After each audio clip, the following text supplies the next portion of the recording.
Welcome to Two Minds, One Mystery, where we explore true crime around Asia. I'm your host, Yvonne. And I'm Surad.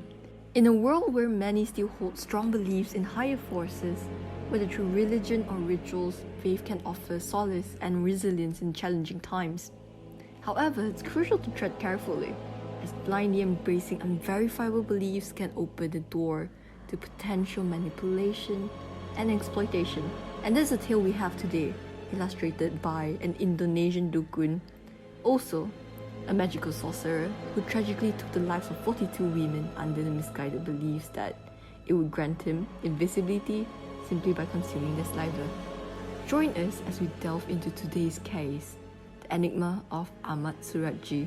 On April 27, 1997, a young man visited a sugarcane plantation in Lubupakan, which is a village in North Sumatra province, to collect wheat he could actually use to feed his livestock. So was he like a cow? Was it cows? Or was it just random animals? He was like a cattle hoarder. So he was having like basically a herd of cattle that he needed to feed. So he went there to find like sugar canes for them. Oh, okay. Yeah. Sugar canes? Yep. He sounds like he's taking care of pandas. Well, in a way, that's wrong. Anyways, back to the story. As he went his way, all the way up to the sugarcane plantation, he actually spotted a weird mound between the sugarcane plants. When you say mound, what does that mean? Was it like a patch of soil? Or like a statue? Yeah, it's like a little like lump of soil where you could tell that something's buried inside. Oh, like somebody dug a hole and put something inside. Okay. Exactly that. And it's pretty abnormal, especially in a sugarcane plantation, because although sugarcane plants are already, fully grown, you wouldn't really be expecting to see things like that. True. So it's pretty abnormal. So this guy, he actually went to find the village chief to report it. And together with a few other men, they went back to the place to inspect the ground again. So they actually dug up the hole and placed the stick into the mound. Oh god. Yeah. And do you want to guess what they even did? What? So what they did, right? They planted the stick deep inside the mound. Okay. And they pulled it out and took a huge sniff towards the end. Who sniffs? Oh my god, who sniffs a stick after shoving it into the ground? Right. Like who thinks to do that? Exactly. But that was what led to the discovery. What they smelled was a terrible stench. Oh god. A smell of decay, and immediately then, we all know where this is going to go. Oh god. They could already know something was wrong. They quickly informed the police, and everyone's instructed to dig this little mound up to discover what was actually inside. Oh god. And all these men brought old lanterns, shovels, just to take them around midnight for them to discover a bloated and naked female body in the bottom of the pit. Was it that deep that it took them so long to dig it out? Well, it wasn't exactly that deep, so I wasn't sure what took them so long. But I guess at some point maybe, there were no like excavating machines and whatnot. They were just really doing it by hand, I guess. Yeah. And the thing is, right, the authorities were notified when the sun came up, when the sun rises, and a huge crowd came to basically watch the whole commotion of the entire excavation of the body. And it turns out this poor woman, all flesh and bones, was quickly identified as Sri Kamala Dewi. Poor woman. Yeah, indeed. Imagine the parents. And you see, the thing is, the police immediately informed her mother of this horrifying discovery. And this poor mom, she actually went immediately to the dig site and she begged and prayed it wasn't her own daughter. Oh god. Yeah, and when she saw the corpse's feet, she fainted because she never expected that it would be her missing daughter. A full-grown woman, an adult woman who has just been going missing for a couple of days. Because it's a small village, they wouldn't be expecting something horrible like this. I'm surprised she recognized her daughter from her feet. Right. This is the part that I was pretty confused about when I was doing research on this particular murder. Yeah, because you would assume that a mother, when you look at a corpse, you would go straight for the face. Right. But I would assume that perhaps there was a specific trademark, maybe a birthmark on Dewi that allowed her mom to identify her, perhaps. Yeah, true. But this was actually never disclosed by any of the Indonesian authorities as well. So perhaps just to respect the victim, we'll try to not disclose things that have not been disclosed yet. Yeah. Yep. So she fainted as soon as she saw her daughter, and by then everyone was really talking about, finding this daughter, her daughter. And, being a mom, being worried and all, she wanna hear all this news. And later people came up to even testify further. This 15-year-old pedicab driver, basically a cabbie in Indonesia, his name was Andreas. He came forward and testified to driving Dewi to this particular place 3 days prior. So what he recounted was that Dewi went to his taxi late at night, initially being pretty reluctant to share her destination, but eventually she was sharing it in the end because he needed to send her there, right? Yeah. Yeah.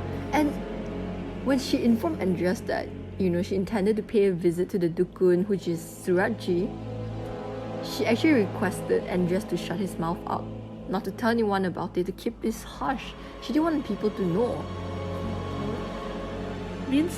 That means that the people in the village already knew about him being a Dukun. Yes, Suradji was pretty known to be a shadow shaman because he's known to be the one fixing many people's supernatural problems. And in their little village, they kind of believed that any little issues could likely be caused by, upsetting the supernatural spirits and things like that. Yeah. So at that point in time, it was pretty obvious already. So the police rushed to Suradji's house to question him finally. So they found him there and they immediately asked him straight to the point. What have you done to Dewi? What happened to Dewi? Why did she come here? Suradji, of course, denied any involvement. He just immediately denied, I have nothing to do with this. He admitted to observing and seeing Dewi being taken out from the ground, literally during midnight, a bunch of guys just digging in the sugarcane plantation behind his house. He admitted to seeing all those. And he admitted to even mourning her for 3 nights. What? Yeah, that's odd, right? Him denying any involvement, but out of nowhere he also admitted to mourning her for 3 nights. It's pretty random. Yeah. So the police found it strange as well. They didn't believe that he had nothing to do with it, because who mourns a stranger that, you literally have nothing to do with for 3 nights? Yeah. I mean, with that one huge testimony that Suradji is the last person to see Dewi, it's pretty damn hard to believe that Suradji has no involvement at all. Yeah. Or at least, being the federal government or the police, they would actually want to understand why. Why exactly did Dewi want to visit Suradji? However, when the police searched further into the man's home, they discovered Dewi's belongings, including clothes, jewelry, and for sure, Suradji was immediately arrested on suspicion of murder. Oh god. But I don't understand his thought process, right? They accuse him of murdering this poor girl. He denies murdering her. Yes. Or being involved with her or even knowing her. But he admits to mourning her for 3 nights. Exactly. Why would you do that? It feels like he's trying to tell people that he's a really caring person who cares about people in his village. He has empathy. Yes, it seems that way, but things don't match up because there's already a testimony that he's the last person seeing Dewi. Yeah. But he's also telling people that Dewi didn't exactly come. He has nothing to do with her, but he saw her body, her lifeless body right there. So the whole time, the police was interrogating him repeatedly. He just keeps denying and denying, strongly insisting that he did not murder Dewi. Because the police by then, they were already pressuring him at some point, asking him if he was the one who murdered Dewi. Eventually, he did actually end up pleading guilty to murder, and he soon told the police the whole story. So Dewi had actually gone up to him to seek help to rebuild her relationship with her estranged husband. And after inviting Dewi into his home when she arrived, he somehow convinced her that a spiritual ritual would actually help her marriage. But the catch is, the ritual needs to be held in the middle of the night. Ah, okay. Yeah, and you know, how we listen to this, we already feel like it should have already been a huge red flag. But Yeah. I guess Dewi was really blind to these because she was already insistent on trying to win her husband's love back, and she trusted Suradji. He took that to his advantage naturally. Yeah. Took her to a sugarcane field where people found her later for the ritual. As she recounted these, Suradji actually expressed that Dewi was very nervous, even terrified to some extent that one of his wives, primarily his eldest wife Tumini, had to accompany Dewi while they walked her to the sugarcane plantation. And when they reached a certain spot, a very particular spot, Suradji convinced Dewi to allow herself to be tied up. What? Yes! And Dewi was really hesitant about it because it was an abnormal request for a ritual. But she eventually gave in to all this coaxing and actually hoped that all her contribution, all her desperation could actually bring her husband's love back. Yeah, the things people would do for love. And Suradji just dug a shallow hole, laid Dewi right inside before burying her alive inside. The whole entire time she was alive. I don't understand how he could have convinced her. Like, if a guy told me to... Oh, but then again, she does believe in all this like dukun stuff, right? And she has a lot of trust. I would assume if you would allow someone to like tie you up and bury you alive. Yes, but wouldn't you question? Right, that's the thing. That's what we would think. But I guess it's safe to say that for the community back then, there's very little thing to know. Like, there's very little things that they know about True. Rituals like this. Oh, it's not like they could Google too. Yeah, exactly. It's pretty old, like back then. Yeah. Yeah, so it's pretty easy for him to manipulate around as long as he's, giving off a very trusting reputation to people in his village. Yeah, true. Because I would assume in a village, like, everyone's pretty close. And, like, basically everyone knows each other. Yeah. So, you see, that's the thing. The whole time when she was buried, he actually was still trying to talk to her, telling her not to move. And, like, even continuing to fill the hole further and further, thicker and thicker until the mouth. And the whole time, he even mercilessly crouched right next to where she's buried. And he even somehow covered her eyes before strangling her to death. What? Yeah, that's the thing, like, burying her wasn't enough. He actually needed to make sure that he was killing her with his own hands. Wait, so she was laying in the ground. Yes. He put the soil back on top of her body and left her head not covered. Oh, okay. Just to entirely make sure that he could watch her die and strangle her to death. Particularly, that's the main point. And when she's dead, he did his own sick ritual of drinking her saliva that was dripping out her mouth. Yeah. Like, the entire thing, the whole point of all this ritual, all this manipulation is just so he could drink the poor lady's saliva. This guy is sick. Yes, he is. Like, really, I feel really bad about the victim entirely when I'm recounting this to just you. And honestly, Suradji and his wife had no remorse. They just stripped Dewi naked before burying her in a shallow grave where she was initially buried again. So they dug her up again just to strip her and buried her in the same spot again. That's so... The fact that the wife is watching it as well.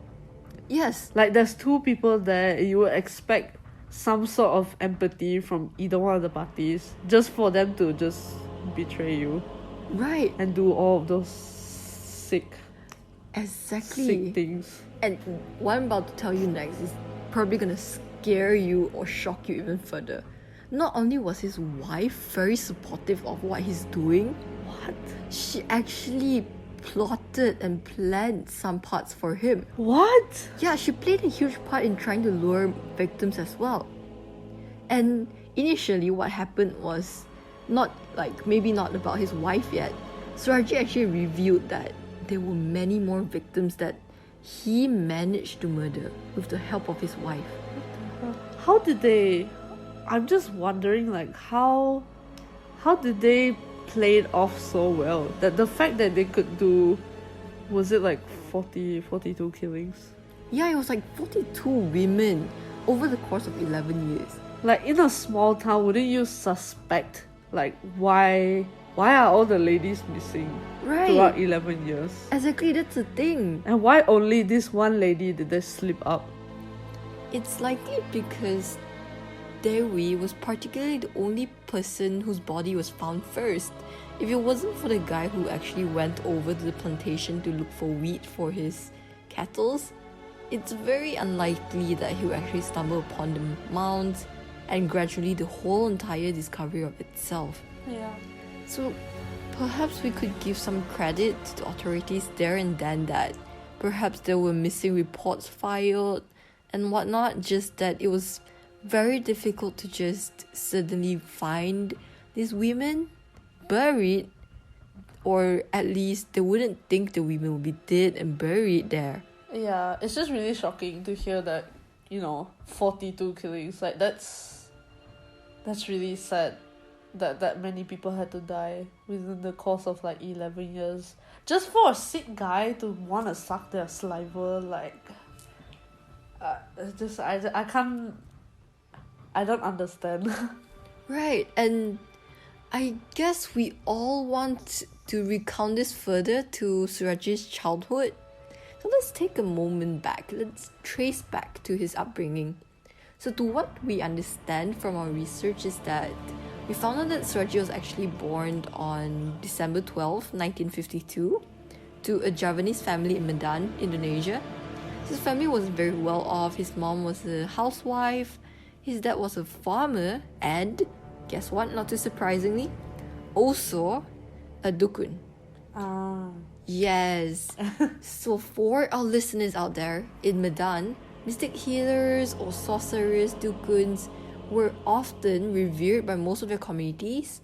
Yeah. So it wasn't very surprising that most of these people residing there would even strongly believing in supernatural happenings, particularly believing that these unseen forces have a strong influence on their daily lives. And their remedy, to see the dukun for a cure, to heal the different parts of their lives that they do not like. And before bearing the name of Ahmad Suradji, actually, this very sick guy's name was actually Nasib Klewang, which was given by his parents in hopes, very ironically, that his life would actually be better than theirs. Unfortunately, his father passed away soon later when he was little, and his family's poor financial conditions actually made it impossible for him to complete his elementary school. And he became a very mischievous child. He's remembered as a child who did many multiple crimes, stealing, and struggled with actually befriending people. So his playmates would actually claim that he would steal their things, they would fight with him, and he had a very rebellious attitude to the point that when he was just 19 years old, he ran away from home. So in Asia, it's actually very common for children to still stay with their parents, but Suradji, he moved away and he basically ran away from home when he was 19 years old. So during his getaway, he was actually apprehended and imprisoned for theft, but he remained undeterred after being released from prison, and he later returned to prison for, guess what? What? Stealing cattle. The irony, right? That a cattle hoarder was the one who discovered the victim he killed, and now it traces all the way back. Karma. Right, exactly what I was saying when I was discovering this entire thing. He started to explore further after stealing. He started having this awakening, believing like, oh, maybe I should follow in the footsteps of my dad. I should get into the world of shamanism. I should become a dukun as well. So his dad played a huge influence on him. And when we talk about him becoming a dukun and him primarily starting out as a cold-blooded murderer, we cannot forget his marriages. His wife Tumini, who played a huge part in the murders. So at the age of 27, Suradji married Tumini. And the entire time he was actually hoping to change his name. And that was when he changed his name to Ahmad Suradji instead of Nasib Kelewang. Yes. Okay. And when he was married to Tumini, he was blessed with 4 beautiful sons, according to news outlets. Oh god, he has children. Yes, he has children. And imagine that the entire time he has children, and both him and his wife, parents of these little innocent children, murdering people just like that behind your house. Oh yeah, I didn't correlate that. While, like, this is the one that you were talking about is probably like 11 years before that. 11 years after that. So like before that they were already killing people while they had small children in the house. Yes. That's how do you do such acts and then go home to your child when you see a little kid? Like, how do you not correlate that? It shows how little empathy they have for like other people. Yes, exactly. That's the thing. And if you actually know further about how Suradji treated his mom, later on about how he kicked his mom out. What? Yes, he kicked his mom out. So I'm gonna unravel why he actually did that right now. So he was actually very unhappy that, he didn't have any daughters with Tumini. Yeah. Because, 4 sons weren't enough for him. He actually wants a daughter. He wanted a daughter really badly. That's pretty surprising. Even like in Asia. Because Yes. most of the culture it's like, oh, they want boys. Most of the time boys are the ones that are like put on a pedestal. So it's pretty surprising that he wants a girl. Well, I guess it was just more of his own personal preference, perhaps. Yeah. So his option, he immediately went to his mom. Yeah. And he actually told her, because he's Islam, so there are some akad nikahs, basically some procedures, rituals that he actually has to follow as an Islam in order for him to marry again. Yes, and yes, this is the part that I have not covered. He wants to marry more wives just so he can get daughters. Okay. So initially his mom was very unconcerned about it because in their Islamic religion, it's okay for them to marry, for them to have more than one wives. Yeah. Polygamy is fine for them. Yeah. But what really worried her was the fact that Suradji had chosen his first wife Tumini's own 2 other siblings. Biological siblings. Yes. Okay. Yes. And his mom was so concerned that she warned him that it's an immoral act, it's an act punishable by their God. But Suradji just ignored her and immediately, mercilessly just kicked her out of the house. By that time, Suradji's mom is already an elderly woman. Yeah. So imagine her being kicked out from her own house. That's really sad. Yeah, he eventually just continued on ignoring his mom's pleas and married Tumini's 2 other little sisters and had 5 more children from his marriages with them. Oh my god. Yes. So he basically just took so the wife is the one that recommended the sisters? I suppose in a way so, but this was never disclosed as well. Oh, so he basically said like, oh, my wife has 2 other siblings, so he'll just... I guess. I don't know what his thought process is. Well, we will never know at this point. See, it was pretty evident that he was already very ruthless in terms of how he treats his own family members. Yeah. And also, it was so clear that everything was influenced by his dad, of becoming, formerly a farmer, then becoming a dukun, and then now claiming that he's a very religious man. So, not even how in this skeptical modern era, right? This mystic occupation does not always appear to be losing clientele. Yeah. And you can even see this from Suradji. Like, no matter how harsh he is, for him to be able to con people for 11 years straight. Yeah, exactly. 11 years, not 1 or 2 years. And, literally a small village where it's a close-knit community, and he still gets away for it for 11 years, yeah. Exactly. He even advertised his power to public the entire time, trying to entice more and more consumers just to seek out his services. Good lord, this guy. Yes, he even had government leaders go to him as clients. What? Yes. Okay, I didn't know that. Yes. And like one day in just 1986, around that time, Suradji just had his peak villain era. He had this strange dream from his late father, whom he has never met. He just somehow knew it was his late father somehow. He had this dream about him, a nightmare, where he recalled his dad's ghost telling him, if you want to be invincible, you need to drink the saliva of 70 dead women. Oh god. Yes. And Suradji later said that this was what really inspired him to seek such power. And he would do whatever is needed for him to commit all the crimes, for him to gather women just for their saliva. Initially, he wanted to wait for women to die of natural causes, but then he realized it's gonna take him too long. Too slow. Yeah, so he started to commit all these crimes. He wants it instant. Yeah, and he knew for sure he has already a steady platform. Yeah. He already has a steady clientele going on. Yeah. So he just immediately clicked. These women will become his next victims. He basically thought he was like untouchable because of the amount of power he thinks he has. Actually, the contrary. He knew the whole time of killing people that he would be caught by the police. He knew, but he continued on killing people. Jeez. Yes. He's just toying with fate. Yes, in a way. He even said that he did like a spiritual scan so that he would actually make sure that the field he has to bury the victims in would be purified. Yeah. What?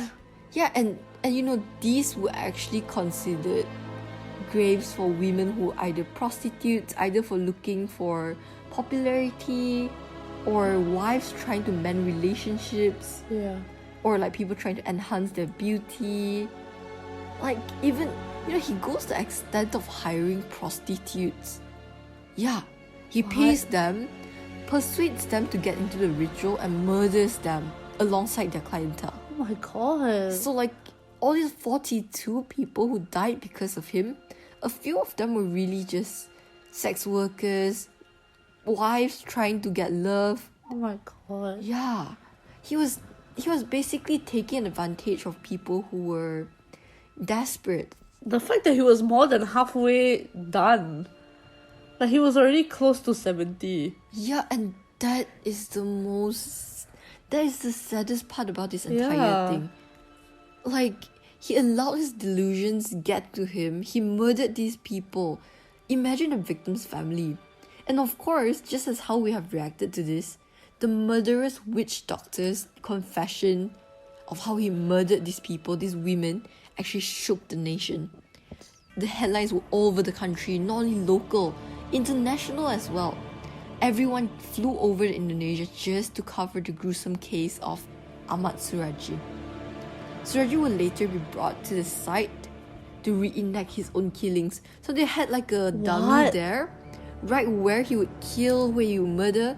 And in Indonesia, I guess it's common practice for the police just to understand the motive and how murders are reacted. Yeah, so the press will actually document the whole entire murder. There were even photos uploaded of how he murdered these women. That's pretty scarring. Yes. Especially if the victims' families were there. Like, I don't think you would want to see how your daughter died. It was a dreadful sight. So I saw these photos. It was really just him in a little dug up site in literally the sugarcane plantation. They brought him out? Yes, they brought him out just to show all of them, all the journalists, all the news media outlets, how he murdered these women. So if anyone's interested in actually seeing these evidence, seeing how he actually reenacted the whole process. Trigger warning. You guys can actually look at our Instagram, 2 Minds, 1 Mystery. But let's get back to the story first. So, at this point, after he reenacted everything, the police already knew finding Dewi's body wasn't enough. What about the other women? What about the other, the 41 other women who were still there? Exactly. They already know it was at the plantation field. Had he already, admitted to 42 killings? Yes, at that point that he had already admitted to all these killings. So the police immediately we need a bulldozer. We'll speed up the digging, excavation. We need to find all the bodies. We need to give justice to these families. And it was true. They found all the remains of these victims on the same plantation. And oh my god. Yes. And the most dreadful part is all of their bodies, all of their heads were facing his house. What? Yes. Was it purposefully done? Yes. So it turns out Suradji believed that if he reburied them so that their heads would face his house, it would actually grant him even more power. Did he just come up with that or what? Right. That's the thing. We don't understand his thought process at all. Yeah. It turns out that he somehow manifested these beliefs somewhere. Honestly, if I don't think you would want the victim's face to face your house. I feel like that would just cause even more hauntings. Well, Suradji had different plans in mind and yeah, true. And sure enough, as pissed off as everyone was, thankfully he was trialed on December 11, 1997. Yes. That is still pretty recent. It's, roughly recent, I mean, guess. from where we were born. Well, yeah, we are in our 20s now, so yeah, pretty recent. And naturally everyone wants to see this guy. Who the hell is this Suradji? The audacity of him. Such a cold-blooded guy. And the whole entire time, Suradji initially, he was just nonchalant there, but out of nowhere, he just recanted his confession to the 42 murders, denied any involvement in court. What? Yeah, that's the thing. He just backtraced everything, undid everything that he has said to the police. Although the whole excavation, everything, reenaction, everything has been done, he said, no, I did not commit these murders. I did not do any of such. Instead, he said the police forced him to do this confession. The police forced him into confessing to these 42 murders. This guy is unbelievable. Yes. And it became so complicated because this was in the 1990s. Yeah. So skeletal remains then, it was pretty difficult for them to generate very compelling evidence. Oh, evidence, yeah. Yeah, they lacked technology. Yeah. And these bodies were left for pretty long. Yep. So it was difficult for them to trace whether, Suradji's prints were on them, were there any DNA prints left on them, were there any other suspects and whatnot. So it wasn't very concrete from the police's end. Yeah.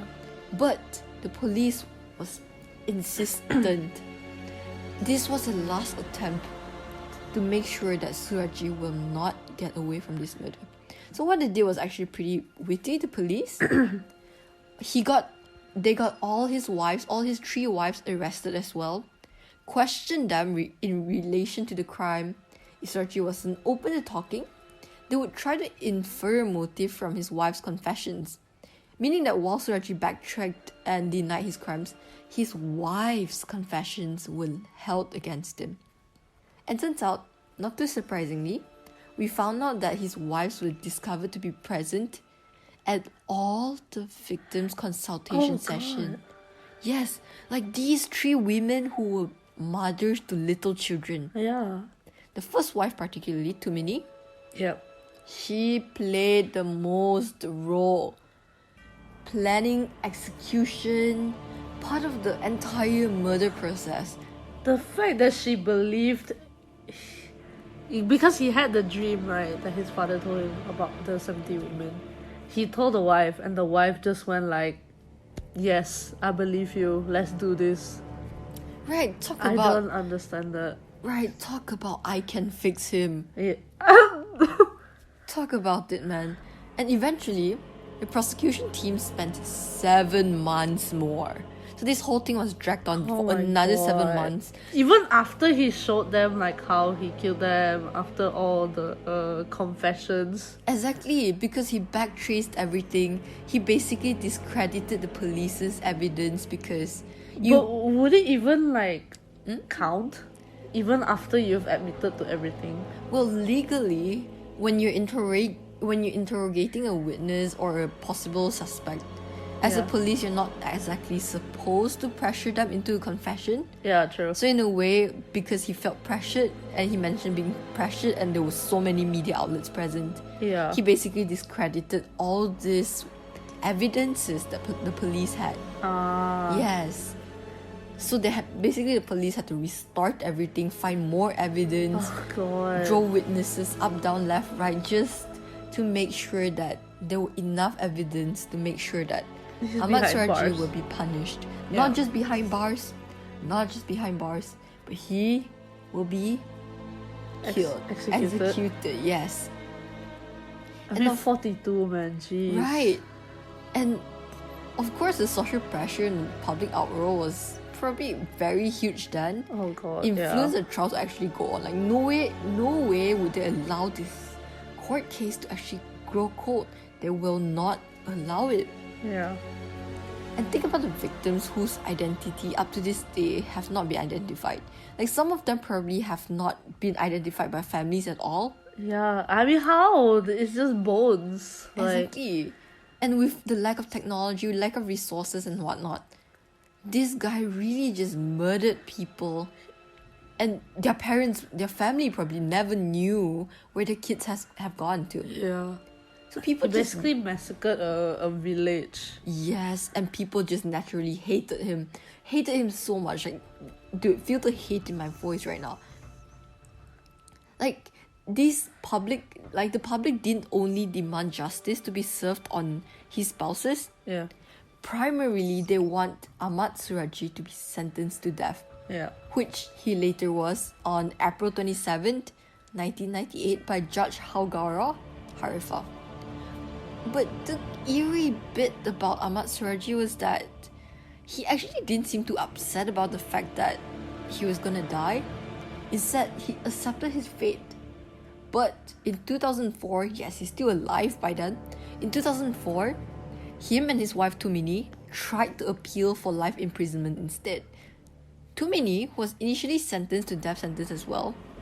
Got her sentence reduced to life imprisonment. What? Yes. She literally admitted to planning it out. How the hell? Oh, exactly. I'm speechless as well. She's pretty much his sidekick at this point. But, well, the court somehow just thought, maybe, she was influenced. Yeah, she was influenced. Manipulated into doing it for him. Yeah, like, perhaps benefit of the doubt, I guess. Yeah. But thankfully, the better bit about this is that Suradji's appeal was rejected. Oh, thank God. Yes. But of course, the public, like how we reacted to this situation, they were upset about this decision on life imprisonment on Tumini. Yeah. Why did she get to slip off so easily? Yeah. Yes, especially Dewi's mother. Because even if she was manipulated into doing it, the proof is still there that she did plan all the murders, was sat there, watched it. Yes. Like, the proof is still there. It doesn't matter, like, how it happened. It's the fact that it did happen 42 times. You have 42 times to think about it, and you still went on and on. That's the point. She was actually just as vile as her husband. They were both equally cruel at this point. Yeah. And the villagers lashed out. They gathered to raid and destroyed Suradji's home as a form of protest, for sure. Yeah. It hasn't gotten anywhere, or at least the authorities didn't give an update to the public on any changes to her appeal. And for some reason, Tumini's news about Tumini just faded off. There were no news coverage, nothing online about Tumini any further. Oh, what the heck? Yep. It just somehow ended there and then. Nothing further on it. No coverage on Indonesia's cover. nothing. Everything was about Suradji, and Tumini's updates just ended right there and then. And on July 10th, 2008, Suradji was finally executed by the firing squad. So after he was executed, the authorities actually tried to transport his body back to Semayang village to be buried with his parents. But the residents there were upset, objected furiously about having him buried at the same cemetery as the victims. Yeah, exactly. Like, I would be angry too. Like, how can you said that you murder all those daughters, and you still have the right to be buried along with them, even though you were the one that killed them. I would refuse as well. Talk about insult to injury, right? Yeah. So authorities had to try to bury him in other cemeteries because they have a body at hand. Where do they place this body of a dead man right there? Body of a dead murderer right there. All the villagers refused to the point that his burial was delayed to July 11. Oh. Yes, where he was ultimately buried 50 kilometers away from the village. I don't even want to feel bad about it because, honestly speaking, this was the last act of grace that the authorities could do for his body. Yeah. But justice for his victims, well, I wouldn't say it has entirely been served. And hearing Suradji's motives, you could actually hear from how he reacted even in court, his crimes, how he viewed his crimes. You know, there's multiple things going on, like how we all question what's going on and whatnot. Especially when he got the death sentence, he seemed pretty like cocky about it, like, oh, it's just death. Maybe he feels like, you know, because he did like 42 out of 70, maybe he has like 50-50. Yeah, like, you know, hearing about all of these, right, it kind of reminds me of, you know, all the anti-social murderers out there. Yeah. He really gives off a huge anti-social vibe or of similar sorts. So it turns out, right, when I was reading further on about Suradji, there was actually a psychologist who tried to dissect further into the potential of Suradji having antisocial personality disorder. So her name was Erna Minali. She suspected that Suradji would have been diagnosed with this disorder when possible, or that his behaviors were actually sufficient to fulfill traits of antisocial personality disorder. Number one, he didn't exactly appear to regret his actions at all. Yeah. He was insanely calm all the way throughout interrogation, although he mentioned feeling pressured, being pressured into confession. But if you watch back the tapes of him being interrogated, you could see that he was entirely calm. Yeah. He was even calm up till his prosecution. He wasn't dreading, he wasn't worried, nothing.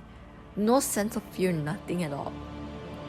And he could even clearly recount it and reveal how he committed the murders, showing that he was in fact sane and very much aware of what he was doing. Jeez. Yes. And this gruesome story of Ahmad Suradji was later adapted into a movie in 1997 by Indonesian writer Joko Supriyono. The film is titled Mystery Kebun Tebu, which basically translates to Mystery of the Sugarcane Plantation. And this uncovers how Suradji committed the heinous acts, and Joko himself actually took the initiative to meet up with Suradji face to face when Suradji was still in prison, to familiarize himself with the story firsthand. And you would think that as cold-blooded murderer, Suradji would appear, you know, intimidating, or, you know, someone who gives you a cold, chilling vibe. Yeah.